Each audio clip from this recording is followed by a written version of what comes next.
Munatira vanachadi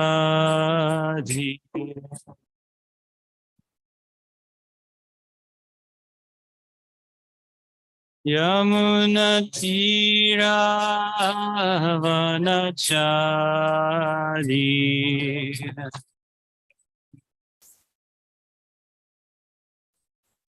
Jaya Radha Madhava Bihari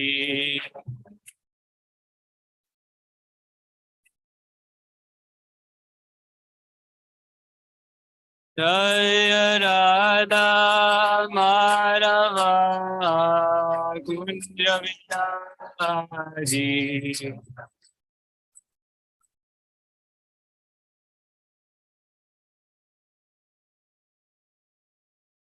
Gopijanavalabha Girivaradari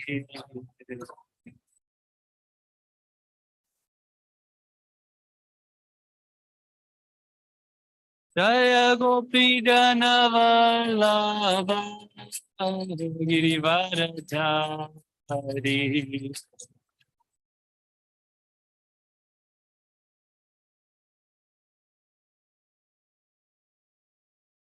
Yashodanandana Vrajanaranjana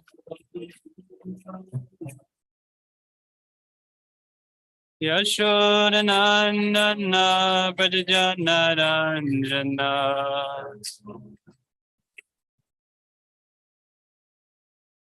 Yamunatira Vanachari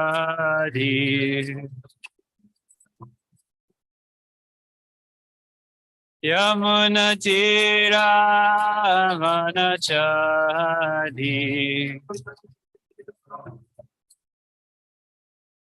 Jaya Radha Madhava Kunja Bihari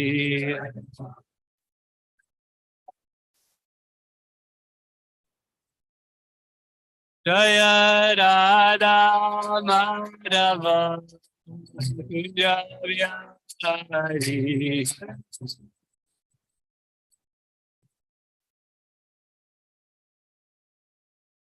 Hare Krishna,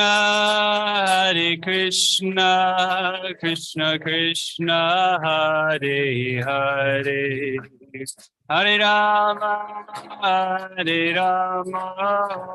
Rama Rama, Hare Hare.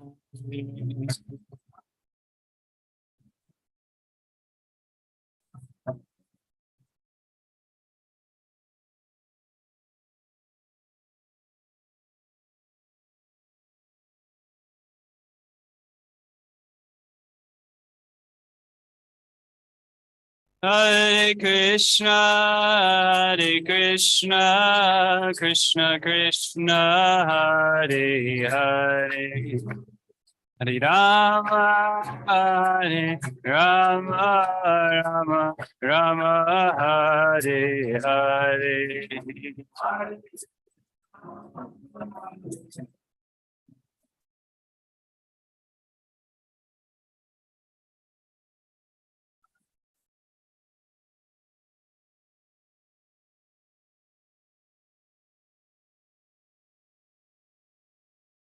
Hare Krishna, Krishna Krishna, Hare Hare, Hare Rama, Hare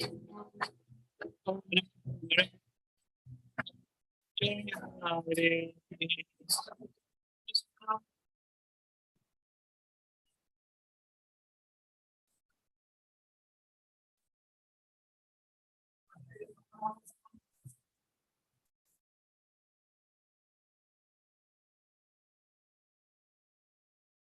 Hare Krishna,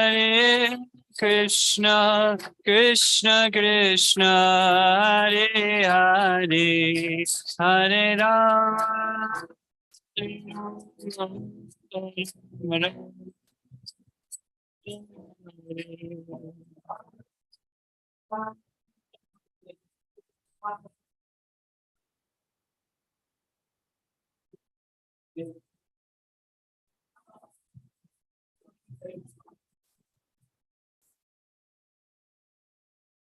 Nitai Gaura Haribol, Haribol, Haribol, Nitai Gaura Haribol.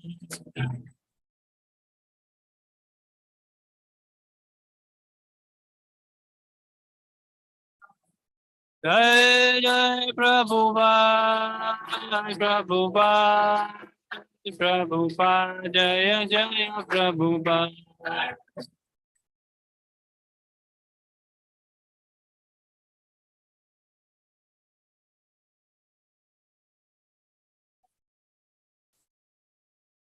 Srila Prabhupada ki.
Bhagavatam.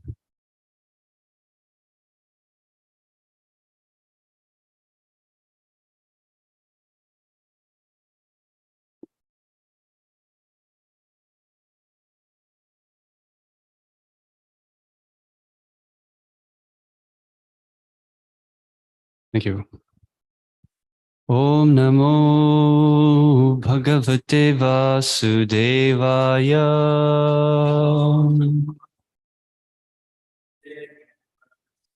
Om Namo Bhagavate Vasudevaya.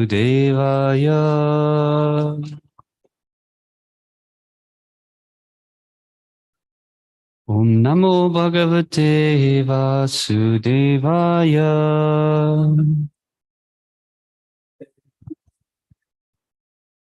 New readings from Srimad Bhagavatam, Canto 2, Chapter 5, Text 21. Kalam, eternal time. Karma, the fate of the living entity. Swabhavam, nature. Cha, also. Maya, potency. Isha, the controller. Mayaya, by the energy. Swaya, of his own. Atman, Atmani, unto his self. Yadrichaya, independently. Praptam, being merged in. Vibhushuhu, appearing differently. Upadade, accepted for being created again. Kalam karma swabhavam cha. Maye shomayaya svaya. Atmanyadrichaya praptam. Vibhushurupadade. Kalam karma swabhavam cha. Maesho mayaya svaya. Atmanyadrichaya praptam. Vibhubhushurupadate. Kalam karma swabhavam cha. Mayesho mayaya svaya. Atman yadrichaya praptam.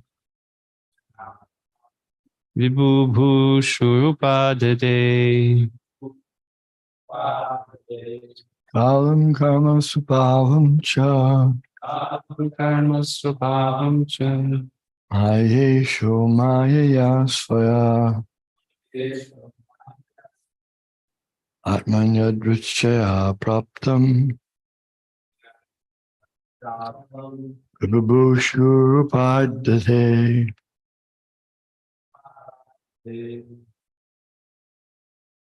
Kalam karma swabhavang cha. Mayesho mayaya swaya. Atmanya drichaya praptang. Vibhubhushurupadade.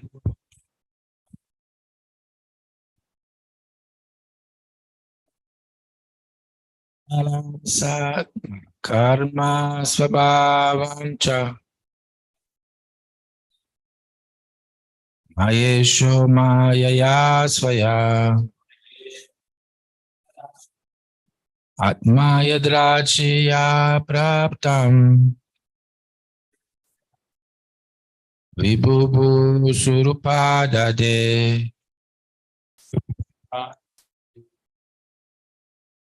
Kalam karma swabhavam cha. Mayesho mayaya swaya. Atmanya drichaya praptam.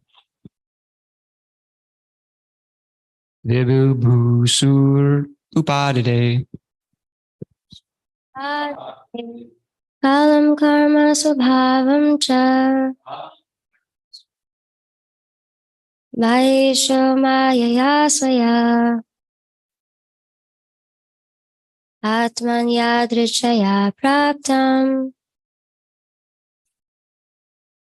Vibhubhu shurupadade.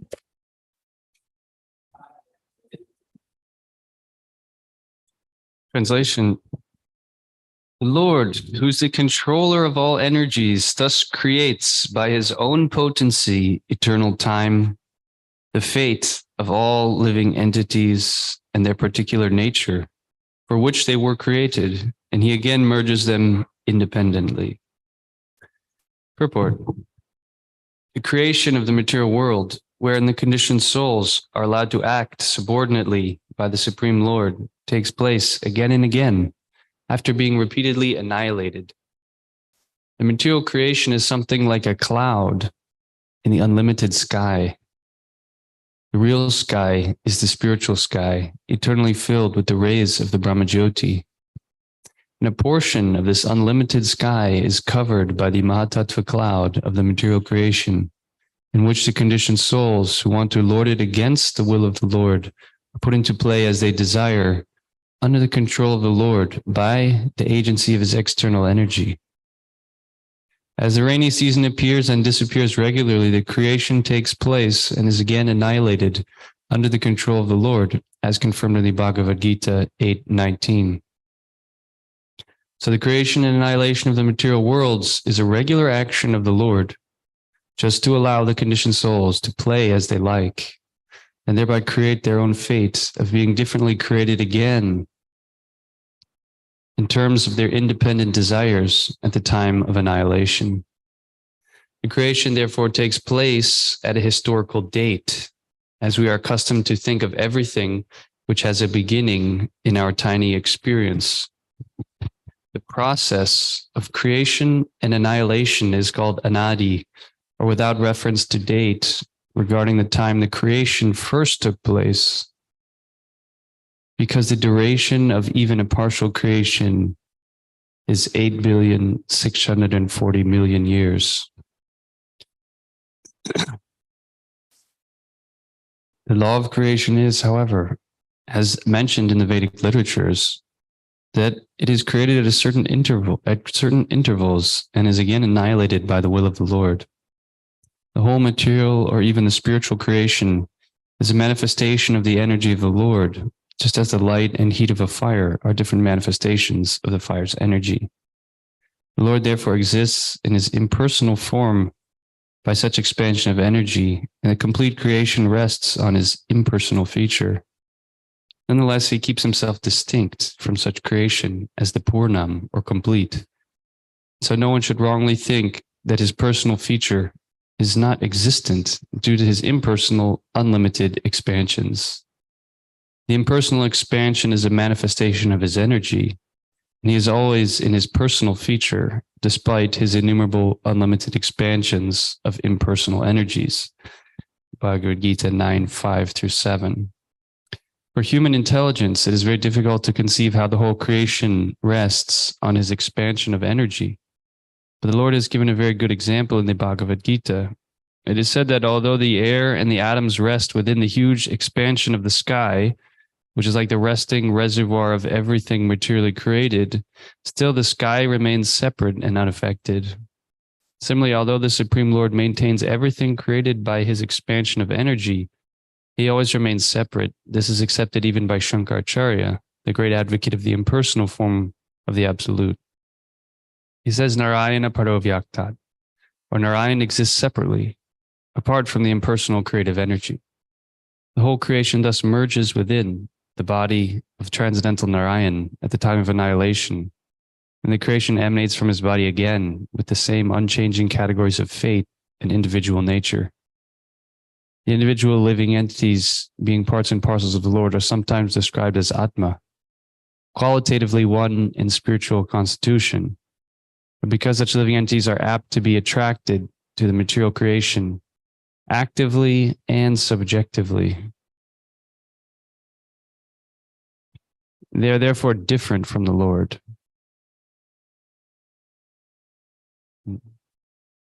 Om Jnanatimirandasya Jnananjana Salakaya Chakshurunmilitam Yena Tasmai Shri Gurave Namaha Shri Chaitanya Manobistam Stapitam Yena Bhutale Swayam Rupa Kadhamayam Dadati Svitantikam Vandeham Shri Guru Shri Yuta Padakamalam Shri Gurun Vaishnavamscha Shri Rupam Sagrajatam Sagana Raganatanvitam Tam Sajivam Sadvaitam Savadhutam Parijana Sahitam Krishna Chaitanya Devam Sri Radha Krishna Padan Sagana Lalita Shri Vishakandritam Scha Hey Krishna Karuna Sindhu Dinabandho Jagatpate Gopisha Gopika Kanda Radha Kanda Namostute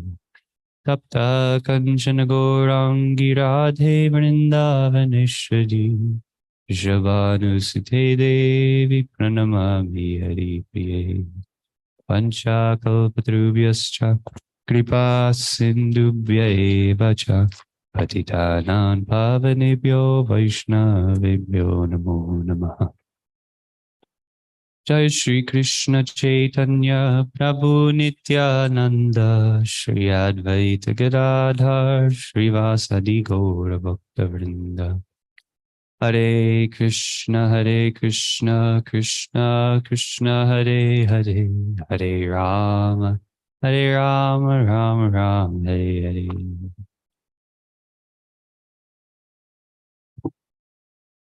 Translation. The Lord, who is the controller of all energies, thus creates by his own potency, eternal time, the fate of all living entities and their particular nature for which they were created, and he again merges them independently.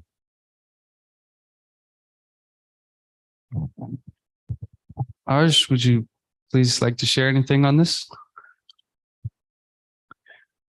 The attempt to understand the absolute truth, understand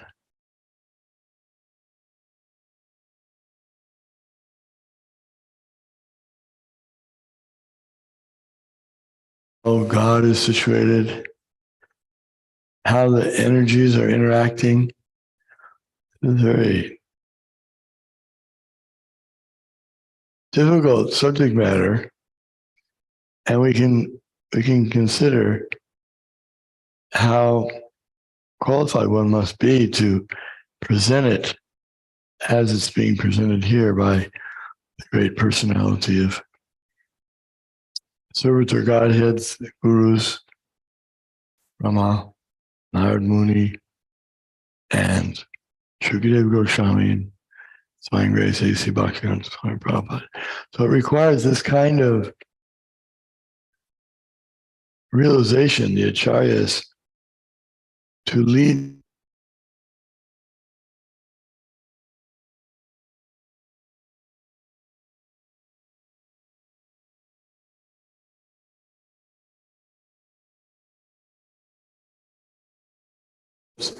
but our intelligence is not great enough to conceive of the Supreme Personality of Godhead and his energies by themselves.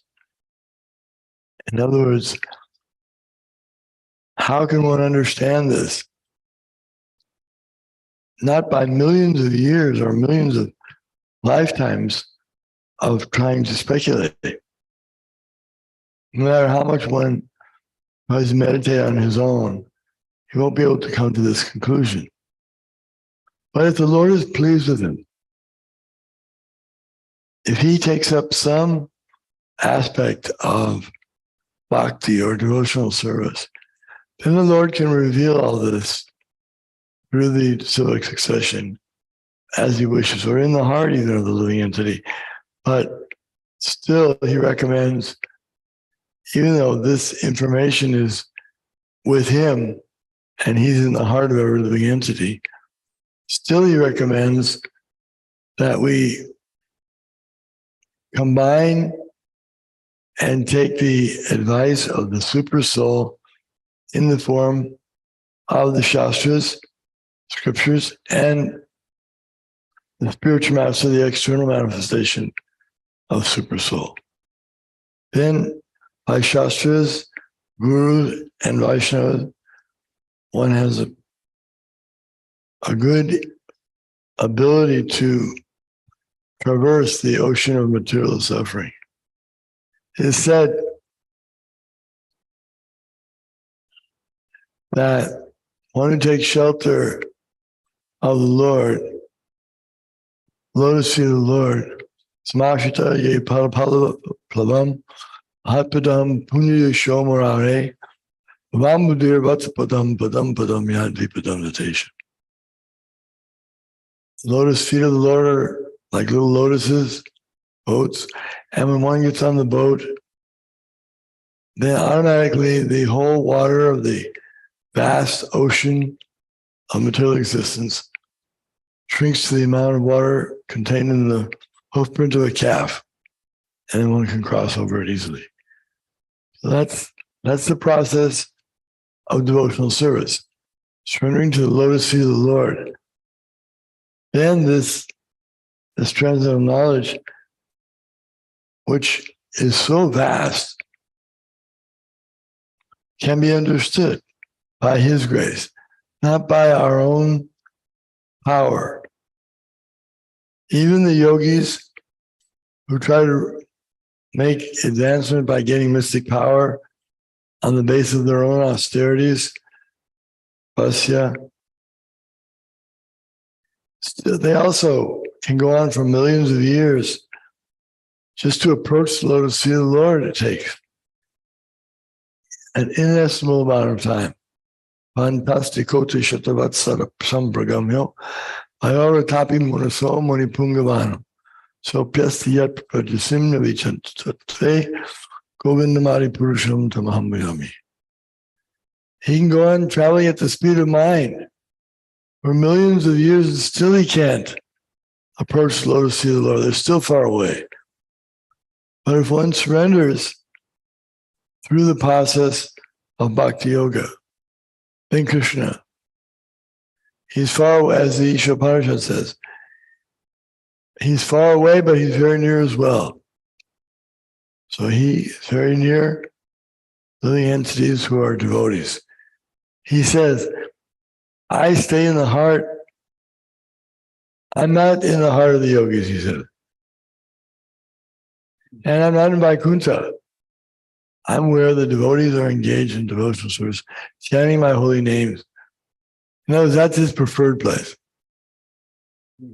He prefers to be in that association, in that company. Vedeshu durlabham adurlabham atma bhakto. One may study the Vedas even for thousands of years, but without bhakti, it's not possible to achieve Krishna's grace.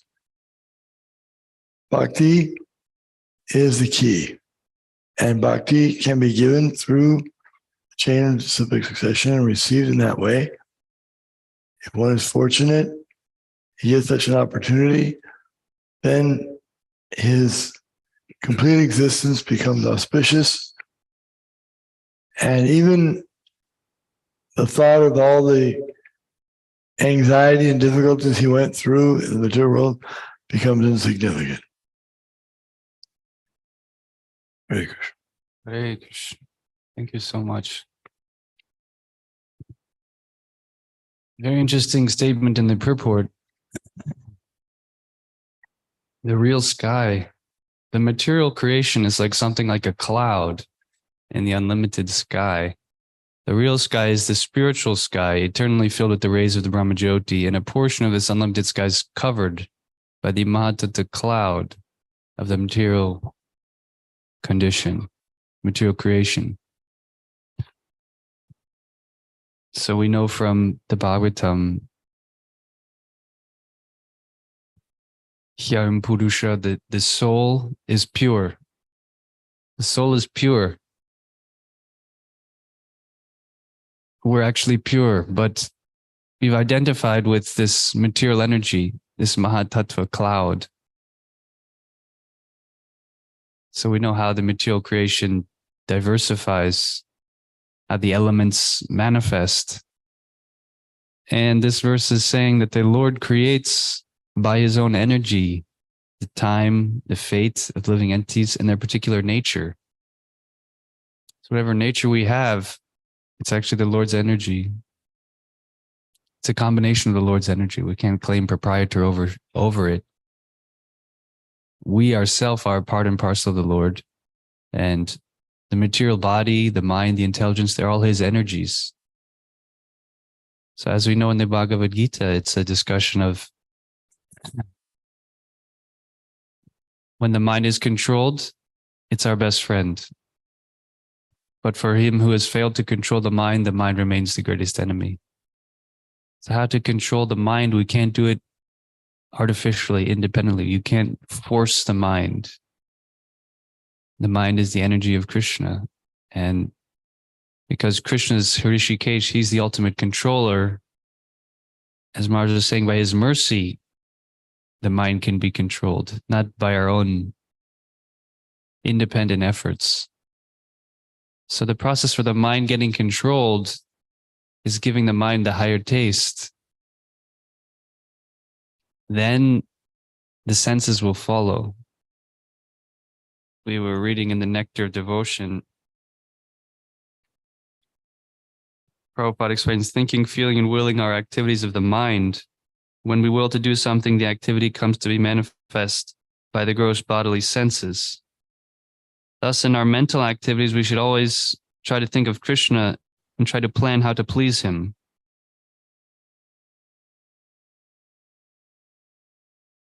So if the mind is properly engaged, then our life becomes very progressive. So giving the mind the right reservoir, the right receptacle to be absorbed in. If the mind is not absorbed in topics of the Lord, Krishna Katha, it's dissatisfied. It's our instrument to act in this world. But unless Krishna is there in the mind somehow, somewhere, yena tena prakarina, somehow or other, find a way that your mind can think of Krishna somehow or other. I saw someone chanting here japa just in front of this picture. Because somehow or other, if the mind develops an attraction, somehow or other, for everyone it will be different. But the key is to somehow or other get Krishna in the mind. Then the mind is not such a frantic rascal. The mind becomes the friend. The mind becomes the abode of remembrance of the Lord. Jai Shishi Gornitai Ki Jai.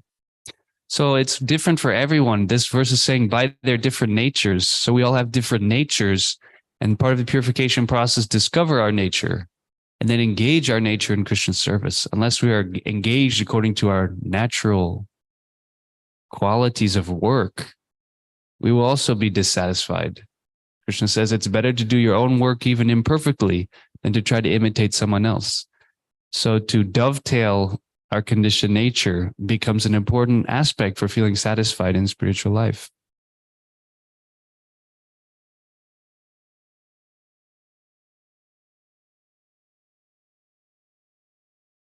And this point in the purport is saying basically, my spiritual master tells this pastime of Srila Prabhupada often, that Srila Prabhupada was in the temple in New York or in LA somewhere, and he would say, this temple is not in, for example, Kansas City. We can say, this temple is not in Kansas City. Prabhupada would say, it's in Vaikuntha. So, what are we conscious? Are we conscious of Kansas City, or are we conscious of the spiritual abode of the Lord? Because wherever the Lord is, that becomes the Dham. And we're hearing here that originally we're in the spiritual sky, but there's just a covering. This Mahatattva is like a cloud. So all the benefits are available here also. The Lord is here. Gaur-Nitai here. Sri Krishna Chaitanya Radha Krishna Nahi Anya. We might think, oh, it's so nice to worship Radha and Krishna. They're the supreme couple, the highest, most elevated form of the personality of Godhead. But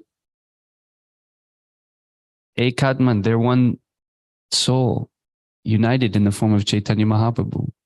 So there's nothing lacking by the worship of Gaur-Nitai. It's not that Radha and Krishna are not here. Worship of Gauranga is worship to Radha and Krishna in a combined form. So in that way we can meditate also. Bhaktivinoda Thakur says one should worship Krishna and Lord Chaitanya, both. Not only one or the other. The worship of Chaitanya Mahaprabhu includes the worship of Krishna. So one can serve Radharani, serve Krishna by serving Chaitanya Mahaprabhu. So again, bringing our mind, the key is how to bring our mind to the right place. And based on our different natures, we'll also have different preferred aspects of sadhana. What really works for us? It's different for everyone. But somehow I need to get that taste. We need to find that point of excitement, that point of joy, and find out what it is, and then go more and more into it. Go deeper into that. It's going to be unique for you, how Krishna is going to reciprocate with you. And then part of the surrender is to surrender to making time for that type of devotional activity where we really feel Krishna's presence. That's Krishna's invitation, drawing us closer to him. And then we also need to respect the different natures of others.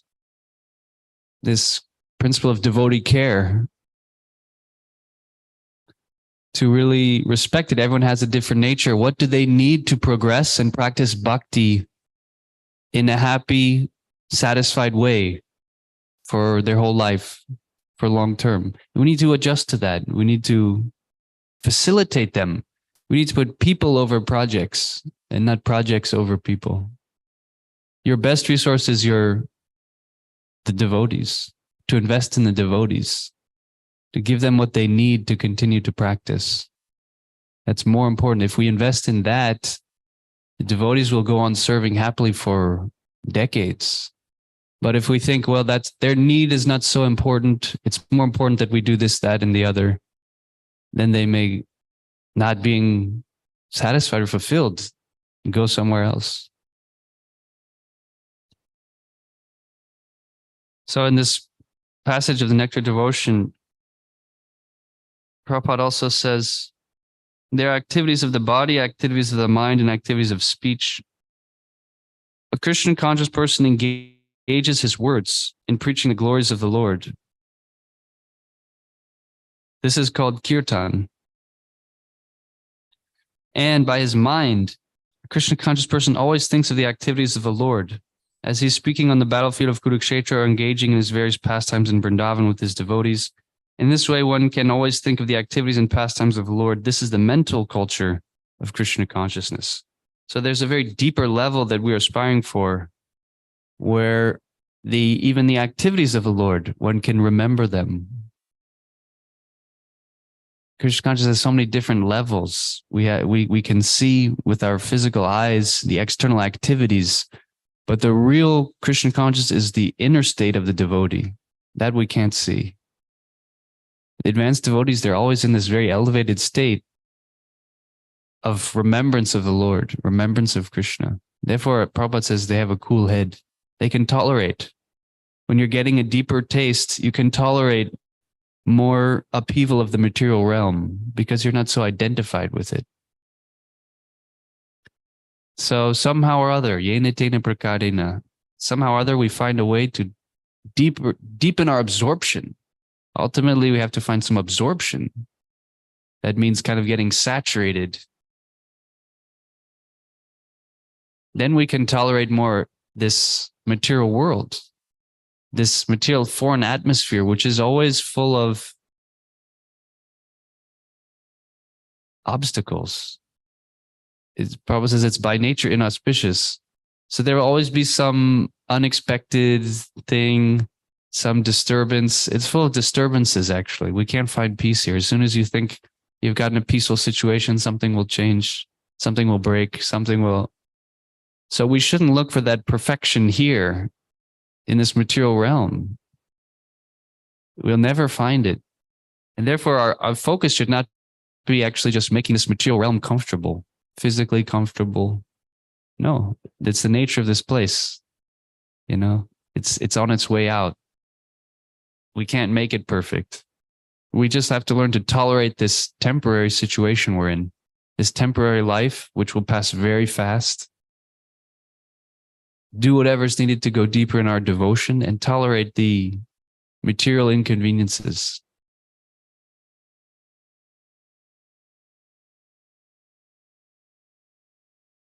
Prabhuji, what time the class ends?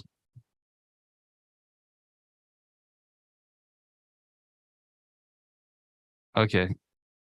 Yeah, there's just a few more quick things I wanted to maybe mention that also Krishna consciousness is a process of training. So we become trained as devotees, practicing devotees. Ultimately, we're aspiring for Brahminical training to develop the qualities of a Brahmin.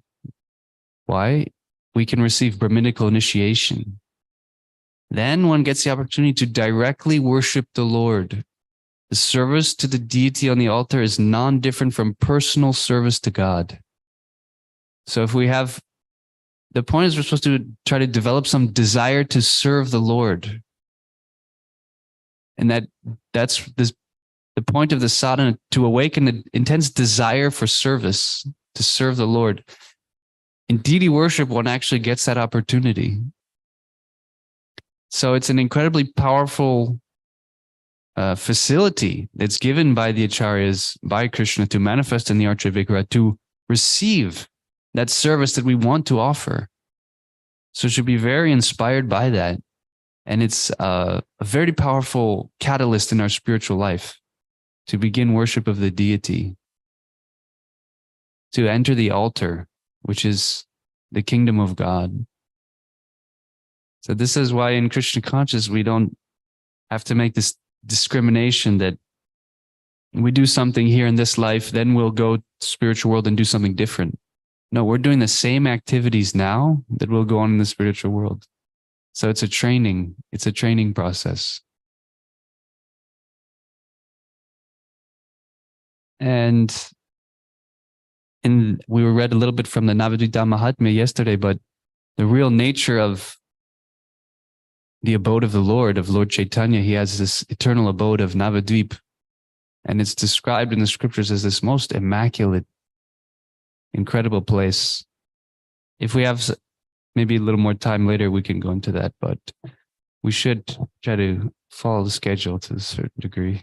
Any question or comments anyone would like to contribute?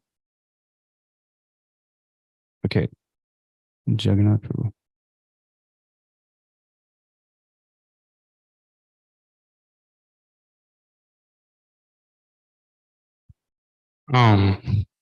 Hare Krishna. I really like the class, Prabhu.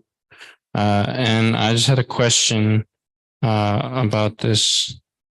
So you were talking about doing our duty even though we might do it imperfectly. But sometimes when I do my duty imperfectly, I become embarrassed and I become a little discouraged. So what should we do with this discouraging mood or attitude, this embarrassed attitude that comes with not doing our duty perfectly? Well, you have to overcome it because it's an obstacle. Anything which diminishes your desire to serve or to carry out your duty is an anartha. Actually, the more advanced you are, the more actually being embarrassed can be a good thing. It's very humbling. Why are we in this world? We have big false egos. So we should see being embarrassed, being corrected as a mercy, a great mercy. For a Brahmin, who's the friend? It's not the one that praises you, that glorifies you, that points out all your good things. The one who's your enemy, he's your real friend. He's criticizing you. He's pointing out all your faults. That's your real friend. That will keep us humble. That's the greater mercy, really. So our whole point is to develop humility. If we find ourselves in situations where we're exposed, this is the greatest mercy. You see, when sometimes the spiritual masters chastise their disciples, Prabhupada would come down heavy. Some of you have heard lectures of Srila Gaur Govinda Maharaj. It's completely obliterates someone. They look back, that was my best moment. That's when all of my ego, my built-up self-conception was just completely stripped away. I just became a useless entity. That's what we need to feel. Those are the greatest mercies. But we don't want to let it hamper our service. So then we have to adjust. If we become we get humbled, we have to then muster up determination that, okay, just my ego got a little crippled. I'm not the ego. I don't need to always feel like I'm the best living entity. What's more important is Krishna's satisfaction. What will please Krishna? Let me do that. Let me try to put my ego aside.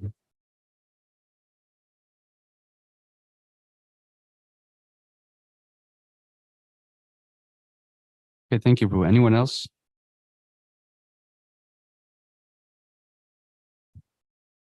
No? Okay, I want to read just one passage, one short section as a nice meditation, which is of Navadvip. Wherever Lord Chaitanya is, the abode of Navadvip manifests. So it says, when Maya mercifully lifts her veil, the eyes see a magnificent spiritual abode. There, Sri Gauranga's eternal mother, father, and servants serve him, ever enchanted by divine love. Lakshmi Priya and Vishnu Priya serve his feet, and the Lord manifests himself wonderfully as the Panchatattva. To the southwest, the Yamuna and the Ganga reflect their good fortune, and flowing like serpents serve Gora, the jewel of the Brahmins. On the banks of the Ganga, there are many ghats, temples, and parks, as well as Pradua Maya and Vridashiva. In Mayapur, there are countless homes of Brahmins, roads, courtyards, groves, and temples of Lord Shiva. To the southeast, the stream of the Saraswati constantly flows. Isho Dhyan is on her bank. May Mayapur gloriously appear before my eyes by the force of powerful Nityananda's mercy. May this poor foolish soul behold the household pastimes of Sri Gauranga and thus become most fortunate. So this is the aspiration of the greatest acharyas, to behold the beautiful abode and pastimes of Chaitanya Mahaprabhu. So let that be an inspiration for all of us. Thank you so much. Srila Prabhupada ki, Grantaraj Srimad Bhagavatam ki, Gaur Premanandi.